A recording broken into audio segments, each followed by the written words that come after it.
What's up, my friends? How are we doing? It is Wednesday. Yeah, Wednesday night. And where'd we leave off? Oh, we were back in Spain. We left off last night. Turn my silly phone off. So they were leaving. They were thinking about going to, was it Tennessee? And then they talked about where Six's chest was, and then they were talking about West Virginia, the little hideout, and then it went back to Spain. But John and Six were just getting pulled over right as that ended, and then it shot back to Spain, which was a nice little cliffhanger. What is this? Gave me a weird little message. Okay, I think we're okay. All right. So, back with Marina and Adelina. She shakes her head. Give up, Marina, she says, and walks away. I have no choice but to follow. Marina, the name sounds so normal now, so me. I don't think twice when Adelina hisses the name at me, or one of the other girls in the orphanage yells at me on my way out the school doors, waving my forgotten math book. But it hasn't always been my name. Back when we were aimlessly looking for a warm meal and a bed, back before Spain and Santa Teresa, before Adelina was Adelina, I had been Genevieve. Adelina had been Odette. Those were our French names.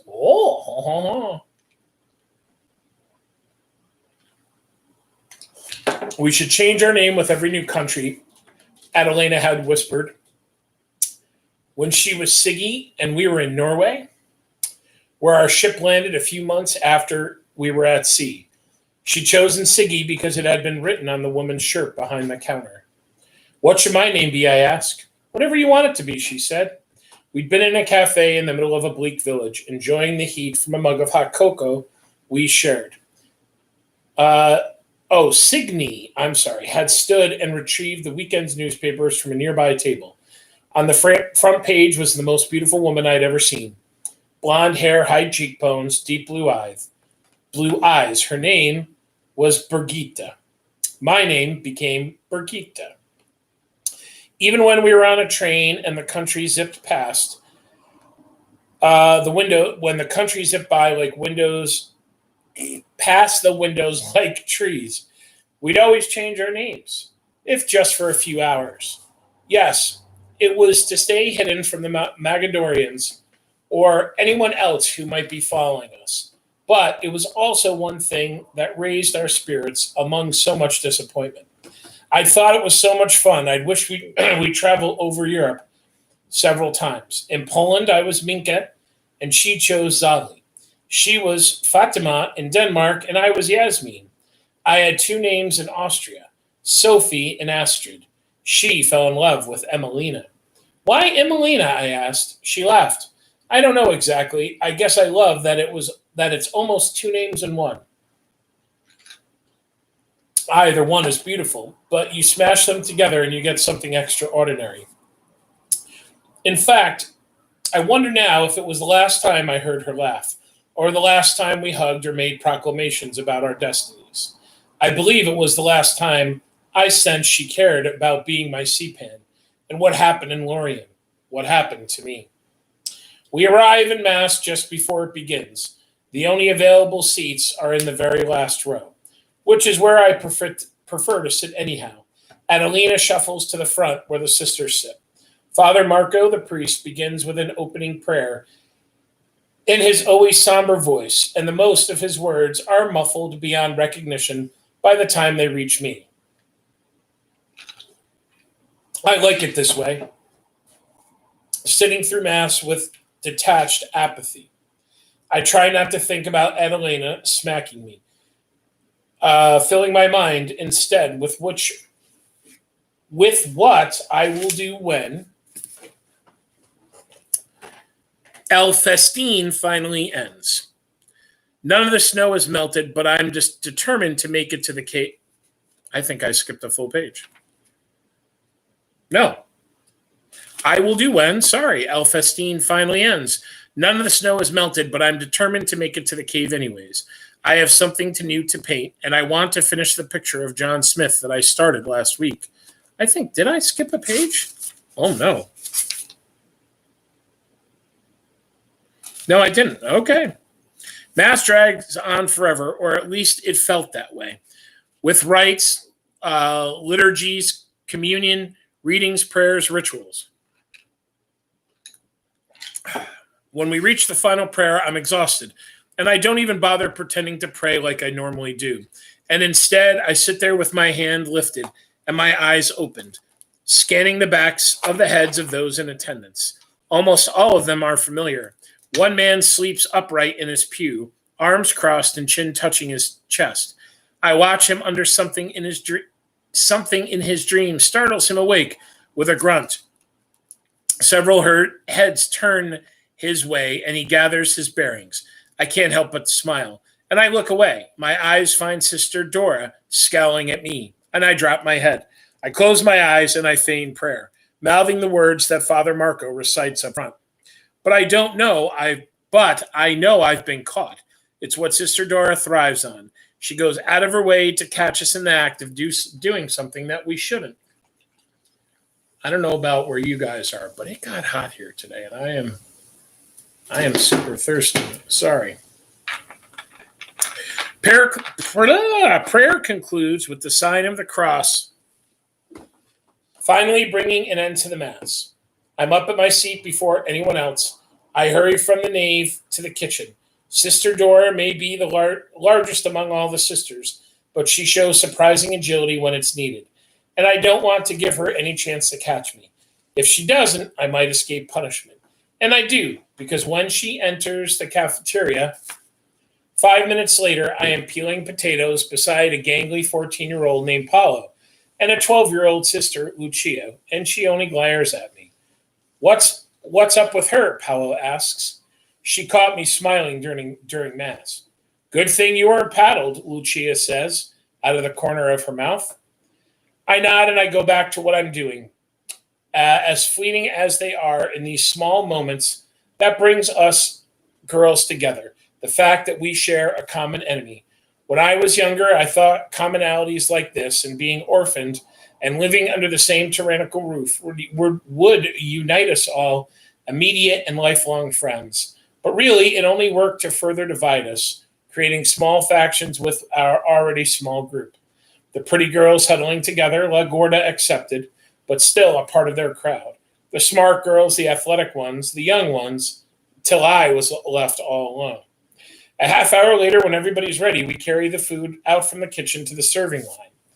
The crowd of waiting people clap, and at the back of the line, I see my favorite person in all of Santa Teresa, Hector Ricardo. His clothes are dirty and wrinkled, and his hair is tousled. He has bloodshot eyes, an almost scarlet complexion to his face and cheeks. Even from as far away as I am, I notice that a slight shake in each hand, as he always does on Sundays, the only day of the week he swears off drinking. He looks especially rough today, though he finally approaches. He holds his tray and he fixes on his face the most opportunistic smile he can muster. And how are you, my dear Queen of the Sea? He asks. I curtsy in return. I'm doing well, Hector, and how are you? He shrugs, then says, life is but a fine wine, to be sipped and savored. Speaking of which, not that this is wine.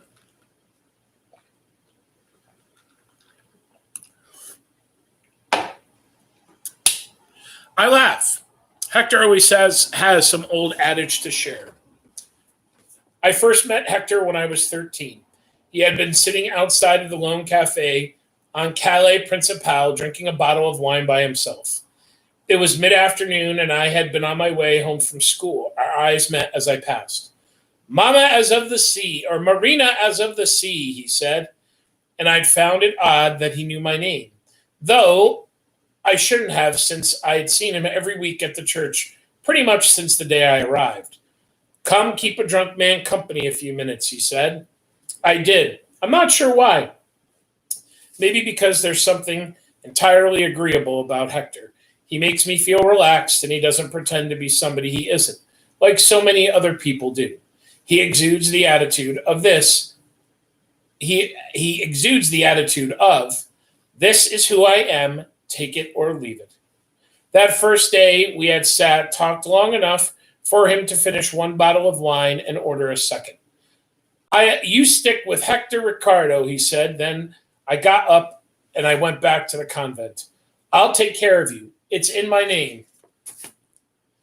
The Latin root of Hector means to defend and hold fast, and Ricardo means power and bravery, he'd said, thumping his chest twice with his right fist. Hector Ricardo will take care of you. I could tell that he meant it. He'd gone on, Marina of the sea, that's what your name means. Did you know that? I told him that I did not, and I wondered what Brigitte meant, and Yasmin, and what Emelina was rooted in. That means you are Santa Teresa's own sea queen, he said with a sideways grin. I laughed at him. I think you've been drinking too much, Hector Ricardo. Yes, he replied. I am the town drunk, dear Marina. But don't let that fool you. Hector Ricardo is a defender all the same, and besides, show me a man without vice, and I'll show you one without virtue. Years later, he's one of the few people that I can call friend. It takes 25 minutes for the few hundred people to receive their food today. And after the last person leaves the line, it's our turn to eat. Sitting away from the others, as a group, we eat as fast as we can, knowing that the quicker we clean up and get everything put away, the sooner we'll be on our own. 15 minutes later, the five of us who work the line are scraping pots and pans and wiping counters. At its best, cleanup takes an hour. And that's only if everyone leaves the cafeteria after they're done eating, which rarely happens. As we're cleaning, when I know the others aren't looking, I throw into a bag the non-perishable items I plan to take to the cave today. Dried fruits, berries, nuts, a can of tuna fish, a can of beans. This has become another weekly tradition of mine. For a long time, I convinced myself I was doing so I could pack the painting cave's walls. I could snack when painting the cave's walls. But the truth is, I'm creating a stockpile of food in case the worst arrives and I can hide. And by the worst, I mean them. I think I forgot something about the cave, because now I remember it. Chapter 6.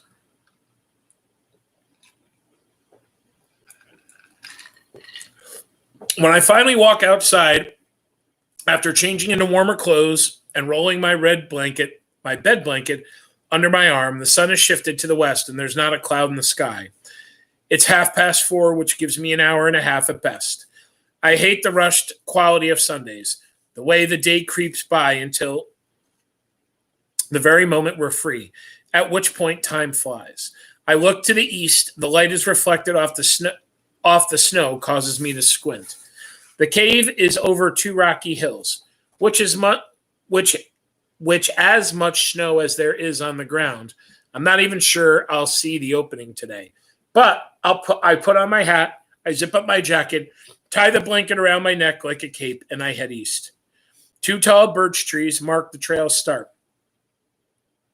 My feet turn cold the second I enter the deep drifts. The blanket cape sweeps the snow behind me, erasing my footprints. I pass a few recognizable fixtures that show the way. A rock jutting out past the other, a tree that leans at a slightly different angle. After about 20 minutes, I pass the rock formations identical to a camel's back, which tells me that I'm almost there. I have the faint sensation of being watched, possibly followed. I turn and I scan the mountainside. Silence. Snow. Nothing else. The blanket around my neck has done a great job of hiding my tracks. A slow, prickly feeling crawls up the back of my neck. I've seen the way rabbits blend into the landscape, going unnoticed until you're almost on the top of them. And I know that just because I can't see somebody doesn't mean they can't see me. 5 minutes later, I finally spot the rounded shrub that blocks the entrance. The cave's mouth looks like an oversized groundhog hole cutting into the mountain. And that's exactly what I had mistaken for it years ago. But when I looked more closely, I knew I was wrong. The cave was deep and dark, and back then I could see next to nothing in the little light that entered. There was an implicit desire to discover the cave's secrets, and I wondered if this is what caused my legacy to develop, my ability to see in the dark. I can't see in the dark as easily as I can in the day, but even the deepest recesses of black glow, as though lit by candlelight. On my knees, I knock away just enough snow to be able to slip down and in. I drop the bag ahead of me, I untie the blanket from my neck, and I sweep it across the snow to hide my footprints. Then I hang it on the other side of the opening to keep out the wind. The entrance is narrow, and for the first 3 meters, followed by a slightly wider passageway that winds down a steep decline, large enough to navigate while standing. And after that, cave opens, revealing itself. The ceiling is high and echoing, and its 5 walls smoothly transition into one another, creating an almost perfect polygon. A stream cuts through the back right corner. I have no idea where the water comes from or where it goes, springing up through one of the walls, only to disappear into the earth's deeper depths. But the level never changes, offering a reservoir of icy cold water, regardless of the time of day or season, which is constant fresh source of water. This is the perfect place to hide from the Magadorians, the sisters, the girls, even Adelina. It also is the perfect place to use and home my legacies. I drop the bag beside the stream, remove the non-perishables, and I place them on a rock ledge, which already holds several chocolate bars, small bags of granola, oatmeal, cereal, powdered milk, a jar of peanut butter, and various cans and fruits, vegetables, and soup. Enough for weeks. Only when everything is put away do I stand and allow myself to be greeted by the landscape and faces I've painted on the walls. From the very first time a brush was put into my hand,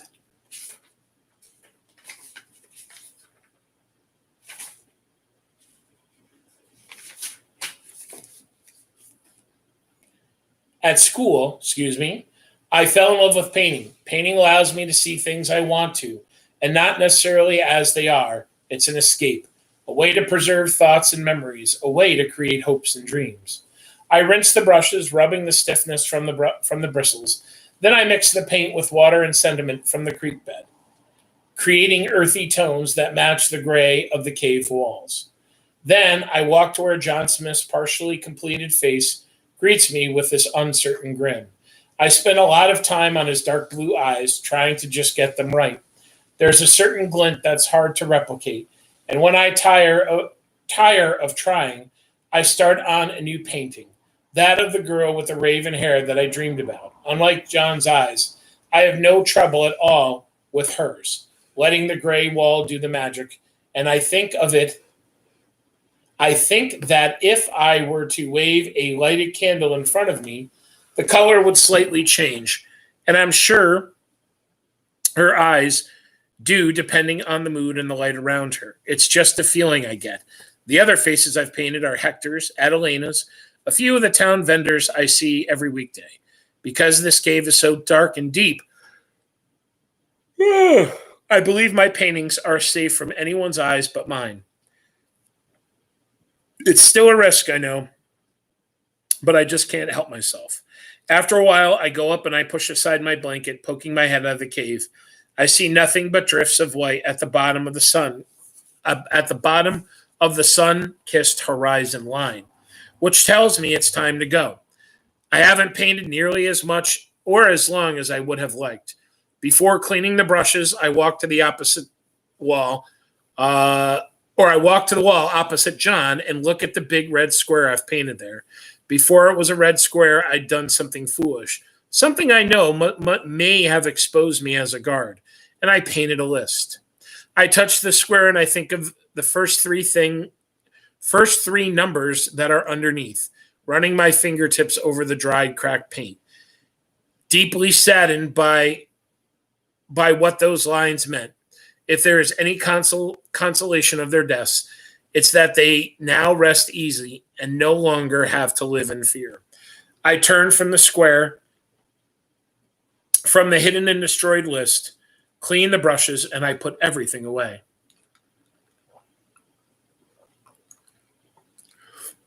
Oh, wait a minute. I'll see you guys next week, I say to the faces. Before leaving the cave, I take in the landscape painted on the wall beside the passageway, leading in and out. It's the first painting I've ever attempted here, sometime around the age of 12, and while I have touched it up a bit over the years, mostly it has remained the same. It's the view of Lorien from my own bedroom window, and I still remember it perfectly. Rolling hills and grassy plains accented with tall trees, a thick slice of blue river that cuts across the terrain, small bits of paint here and there that represent the chimera drinking from its cool waters. And then, off in the far distance, at the very top,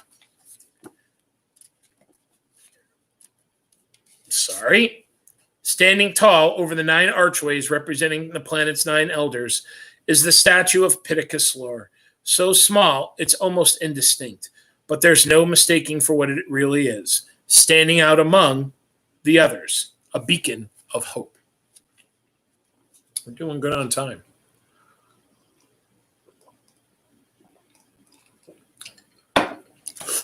This might be a long chapter here. No, it's not. We're almost done. All right, we'll get into chapter 7 probably then. But we'll see. I hurry from the cave and back to the convent, keeping an eye open for anything out of place. The sun is just below the horizon and I leave the path, which means I'm running late. I push through the heavy oak doors to find welcome bells ringing. Somebody new has arrived. I join the others on their way to our sleeping quarters. We have a welcoming tradition here, standing next to our beds with our hands behind our backs, facing the new girl and introducing ourselves one by one. I'd hated it when I'd first arrived, hated feeling on display when all I wanted to do was to hide. In the doorway, standing beside Sister Lucia, is a small girl with auburn hair, curious brown eyes, and petite features, not unlike a mouse. She stares at the stone floor, shifting her weight uncomfortably from one leg to the other. Her fingers fiddle with the waist of her gray wool dress, which is patterned with pink flowers. There's a small pink clip in her hair, and she wears black shoes with silver buckles. I feel sorry for her. Sister Lucia waits for us all to smile, all 37 of us, and then she speaks. This is Ella. She's 7 years old and will be staying with us here from here on out. I trust that you will all make her feel welcome. A rumor is later whispered that her parents had been killed in an automobile accident, and she's been here because she has no other relatives. Ella flutters her eyes up to each person as each person says their name, but mostly she keeps her eyes gazed on the floor. It's obvious she's scared and sad, but I can tell she's the kind of girl people will fall for. She won't be here for very long. We all walk to the nave together so Sister Lucia can explain to Ella its importance to the orphanage.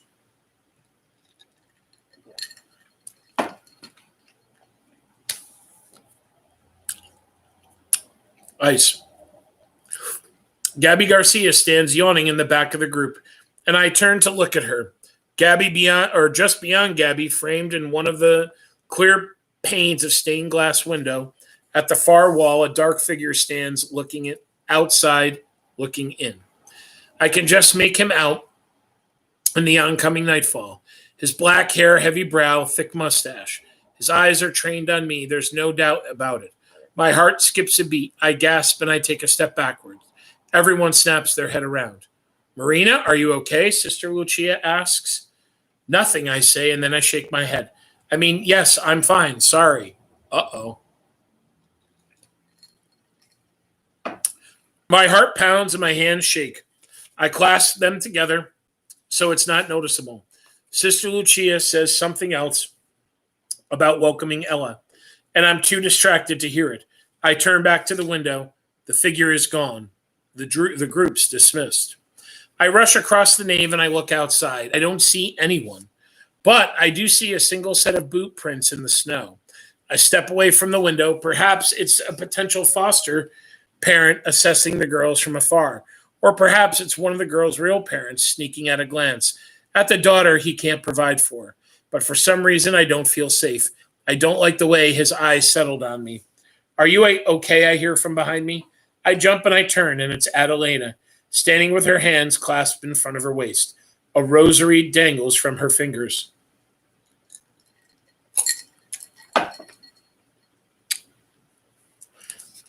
Yes, I'm fine, I say. You look like you've seen a ghost.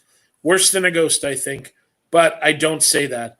I'm scared after this morning's slap, and I pocket my hands.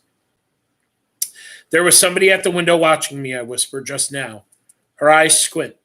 Look at the prince, I say, turning back motionless to the ground. Adelena's back is straight and rigid, and for a moment I think she's actually concerned. But then she softens the steps forward. She takes in the prince. I'm sure it's nothing, she says. What do you mean it's nothing? How can you say that? I wouldn't worry. It could have been anyone. He was looking right at me. Marina, wake up. With today's new arrival, there are 38 girls here. We do the best we can, keeping you girls safe. But that doesn't mean the occasional boy from town doesn't wander up here to sneak a peek. We've even caught some of them. And don't think for a minute we don't know the way some of the others dress, changing clothes on the walk to school to look provocative. There are 6 of you turning 18 soon, and everyone in town knows it. So I wouldn't worry about the man you saw. He's probably nothing more than a boy from school. I'm sure this was no boy from school, but I don't say so. Anyways, I want to apologize for this morning. It was wrong of me to strike you. It's okay, I say, and for a moment I think she's bringing John Smith up again. I think of bringing up John Smith again, but I decide against it. It would create more friction, which I want to avoid. I miss the way we used to be, and it's hard enough living here without having Adelena angry at me. Before she says anything further, Sister Dora hurries over and whispers something into Adelena's ear. Adelena looks at me and nods and smiles. We'll talk later, she says. They walk away, leaving me to myself. I look back down at the boot prints, and a shiver runs up my back. For the next hour, I pace from room to room, looking down the hall in the dark, looking down the hill at the dark town cast in shadow. But I don't see the looming figure again. Perhaps Adelena is right, but no matter how hard I try convincing myself, I don't think she is. All right. I think we're going to keep reading a little bit. The other book, there were a lot of chapter breaks. So even though we didn't stop at a chapter, there were breaks within the chapter. This book, not so much, but that's all right. That's all right. Let's read a little bit more. All right, so we are back in, I think they're in Tennessee. Excuse me. Chapter 7. Silence falls in the truck. 6 glances in the rearview mirror, flashing red and blue plays along her face. Not good, Sam says. Shit, 6 says. The bright lights and screaming siren rouse even Bernie Kosar, who peers out the back window. What do we do, Sam asks, his voice frightened and desperate. 6 takes her foot off the accelerator and steers the truck to the right side of the highway. It might mean nothing, she says. I shake my head, doubtful. Wait, why are we stopping, Sam asks. Don't stop, step on it. Let's see what happens first. We'll never make it if we lead this cop in a high-speed chase. He'll call for backup and they'll get a helicopter. Then we'll never get away. Bernie Kosar begins growling, and I tell him to chill out, and he stops. But he keeps vigil out the window. Gravel pings against the truck as we slow along the shoulder. Cars speed past on the left lanes.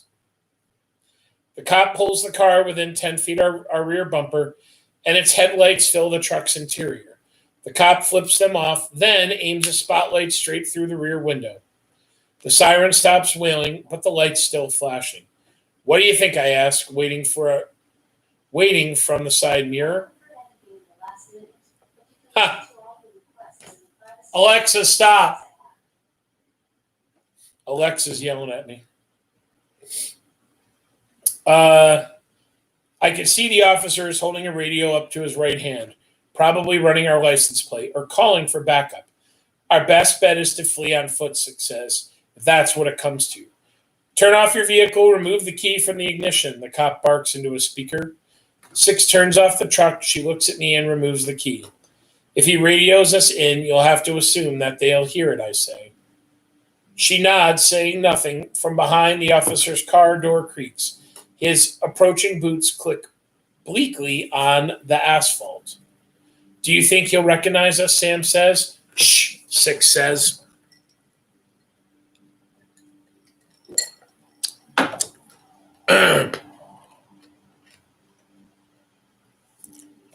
When I look in the side mirror again, I realize the officer isn't walking towards the driver's side and is instead veered right, and he's coming towards me. He taps my window with his chrome flashlight. I hesitate for a moment, then roll it down. He shines the light in my face, causing me to squint. Then he moves the beam to Sam, then Six. He forces his brows together, studying each of us closely while he tries to determine if we look familiar. Is there a problem, officer, I ask? You kids from around here? No, sir.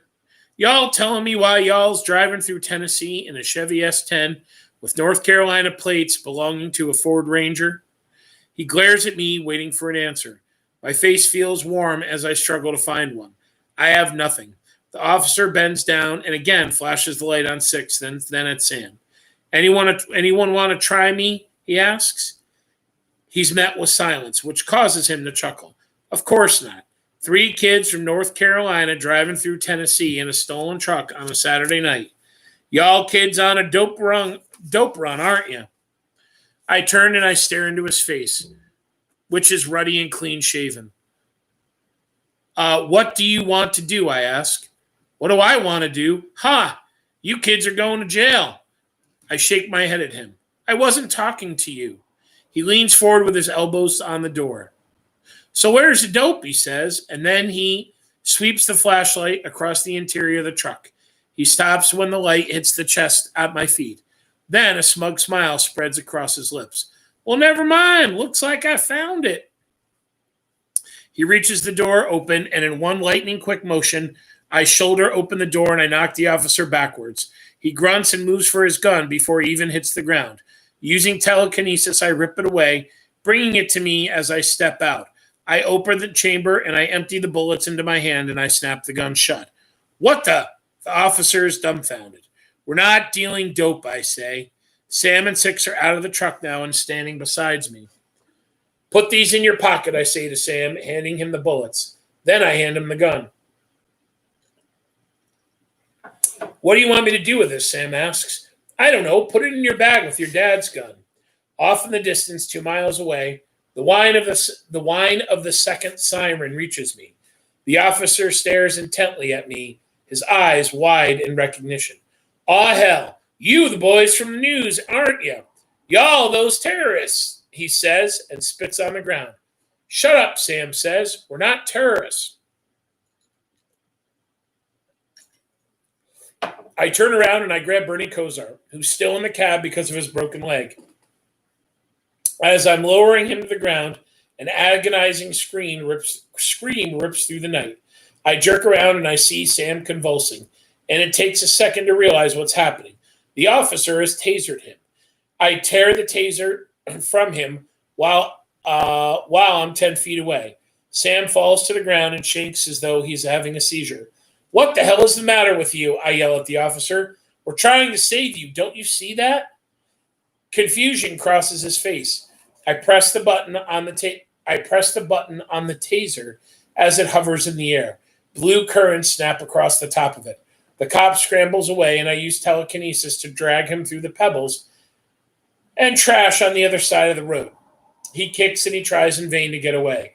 Please, he begs. I'm sorry, I'm sorry. Don't, John, Six says. I refuse to listen to her. I'm blind to anything other than retribution, and I don't feel a shred of remorse as I slam the taser into the officer's gut and hold it there for a full 2 seconds. How do you like that, huh? Big tough guy with a taser. Why can't anyone see we're not the bad guys? He shakes his head, his face shocked in a horrible grimace, sweat beads glistening on his forehead. We have to get out of here fast, Six says. Red and blue lights of the second police car can appear on the horizon. I lift Sam and I pull him over my shoulder. Bernie Kosar is able to run on his own with only 3 legs. I carry the chest under my arm while Six carries everything else. This way, she says, jumping over the guardrail and entering a barren field leading to the dark hills a mile away. I sprint as fast as I can with Sam in the chest. Bernie Kosar tires of hobbling and morphs into a bird and speeds ahead of us. Not a minute later, the second car arrives on the scene, followed by a third. I can't tell if the officers are pursuing us on foot, but if they are, Six and I can outrun them, even as weighed down as we are. Put me down, Sam says. Are you okay? And I put him down. Yeah, I'm fine. Sam is a little unsteady, sweat beaded in his forehead. He wipes it away with the sleeve of his jacket, and he takes a deep breath. Come on, Six says. They aren't going to let us go that easily. We have 10 minutes, 15 at the most, until we're hiding from a helicopter. We make for the hills, Six in the lead, then me, then Sam struggling to keep up. He moves much faster than we ran the mile in gym class a few months ago. It feels like years ago. None of us looks back. But as soon as we reach the first incline, the howl of a bloodhound fills the air. One of the officers has brought a police dog.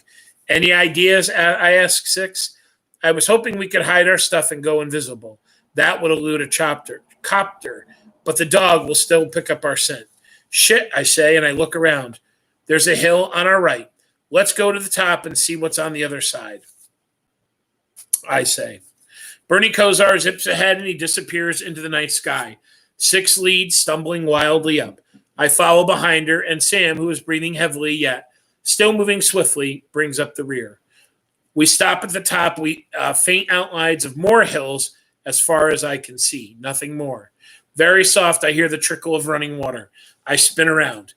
8 sets of flashing lights line the hallway, sandwiching Sam's father's truck in the distance, coming from both directions. 2 more cop cars are speeding towards the scene. Bernie Kosar lands behind me and turns back into a beagle, tongue dangling.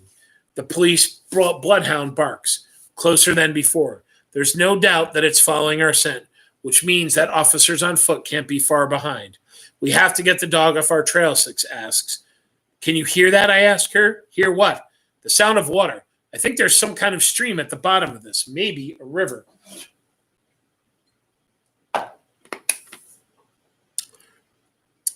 I hear it, Sam chimes in. An idea pops into my head. I unzip my jacket and I remove my shirt. I wipe it across my face, my chest, soaking up every bit of sweat and scent I might have, and I throw it to Sam. Do what I just did, I say. No way, that's disgusting. Sam, the entire state of Tennessee is hot on our trail. We don't have much time. He sighs but obeys me. Six does too. Unsure what I have planned, but willing to go along with it. I put on a new shirt and I slip on my jacket. Six tosses me the soiled shirt and I rub it over Bernie Kosar's face and body. We're going to need your help, buddy. You up for it? I can hardly see him in the dark, but the sound of his tail thumping excitedly on the ground is unmistakable. Always eager to assist, happy to be alive. I can sense with him the odd thrill of being chased, but I can't help feel it myself. What's your plan, Six asks? Excuse me. We have to hurry, I say. Taking the first steps down towards the running water, Bernie Kosar again turns himself into a bird and we race down, occasionally hearing the bloodhound bark and howl. It's closing the gap. If my idea fails, I wonder if I might communicate with it and tell it to stop following us.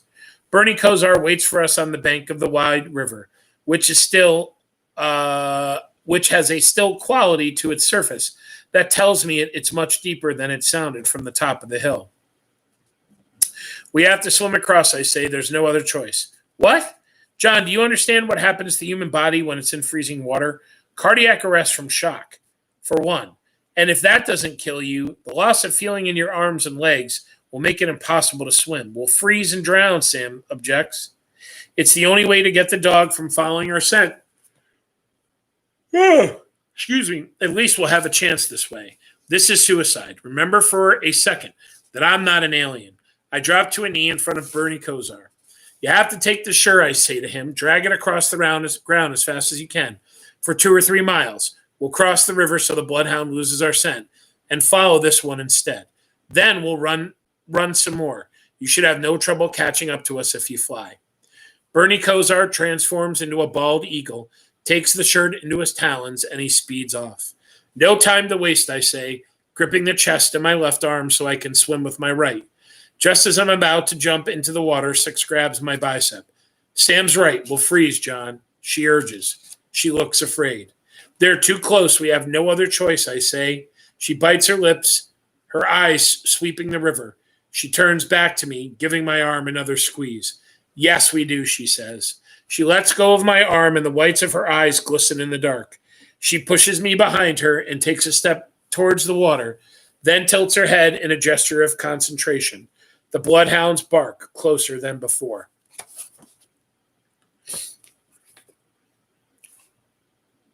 Let's stop there. Whoa! Mr. Martin picked that's a nice little cliffhanger. I wonder what she's going to do. Again, we're doing really good. We're on page 78. So we are really doing good. We are doing good. 3 days and 78 pages in. I'll take it. I'll take it, my friends. What time is it? Oh, we're doing great. Okay, so hi, how are we? What a great day. It's June the 10th. It's funny because our life was consumed for so many days with COVID.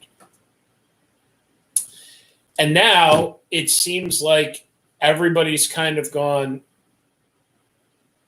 away from that to some degree. And now everything is turned into George Floyd and protests and Black Lives Matter. And I'm not saying that it shouldn't.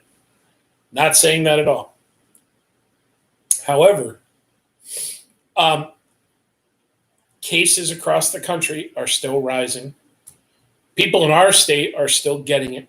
I didn't find how many people died from it today, because I'm very curious. Albany County has had more cases and more people have died in Albany County. So,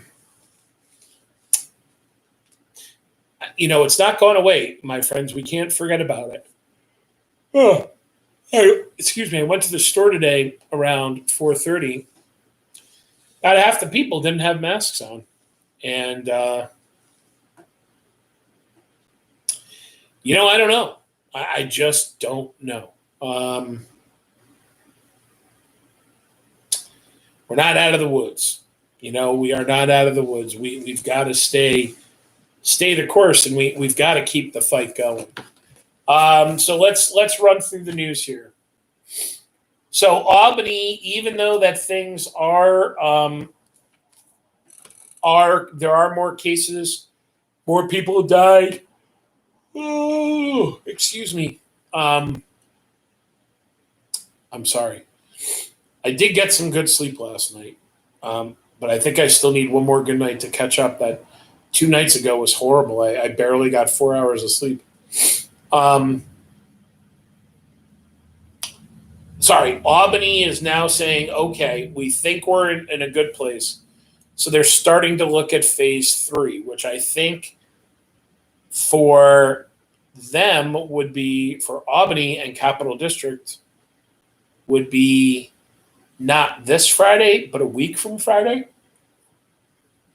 Yeah, I think it would be a week, and that's assuming things are going okay.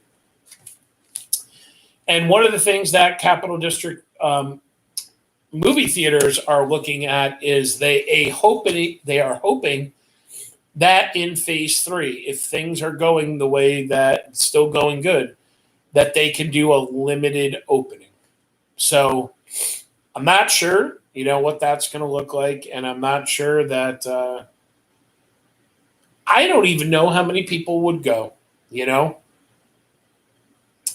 I just don't know. I think it might be lower than what people would expect. But geez, I could be totally wrong. I don't know. Anyway, so moving in the right direction though. Unfortunately, the Adirondack Balloon Festival, which I want to say, oh boy, I don't remember where that is. Is it in Plattsburgh? I think up near Plattsburgh. Oh my God, excuse me. That was canceled today. So again, okay, so balloons aren't going up in the air. Thousands and thousands and thousands of people go to that. So why is that bad? Well, that's bad because that's thousands and thousands of people not getting hotel rooms. It's thousands and thousands of people not stopping at restaurants. It's thousands and thousands of people not stopping at gas stations, at the rest stops on the way back, at the McDonald's on the way back, at the shopping places on the way back. So that's why that's bad. With everything going on with the Black Lives Matter movement, which again, I think is a good movement, but today, NASCAR, apparently at NASCAR races, oh my goodness, excuse me, guys, I'm so sorry. Confederate flags are allowed to be displayed. So NASCAR has now banned that. You cannot display a Confederate flag. Around the South, Civil War monuments are being taken down. Apparently, over 1,000 professional athletes have reached out to Congress and said, we need to pass a law ending police immunity. Meaning that, if certain things happen, the police are protected. Well, now 1,000 professional athletes have come together and said, no, you got to stop this. And you know what, guys? They have a lot of weight. They have a lot of pull. Oh my goodness, excuse me. So we'll see. The stock market took a big dip today. And that's one of the things that it's doing this. It's up and it's down. It's up and it's down. So we'll see how it wouldn't be this Friday. Next Friday will be the next jobs report, and we'll see how things look.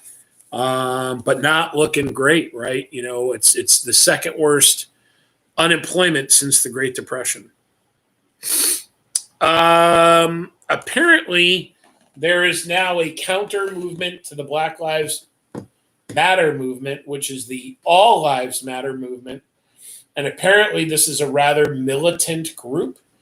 And apparently today in different parts of the country, they staged protests, counter protests, in which what they did was they mimicked what happened to George Floyd and the police officer. So one person would get down, hands behind the back. Another person made it look like they had their knee behind their neck and was choking them. So, that's where we're at. That's why people are forgetting about COVID. And probably the last news, two other things in the news. One thing is that the Federal Reserve today, my phone is going off like crazy, or my watch is going off like crazy. I don't know why. Sorry. Um,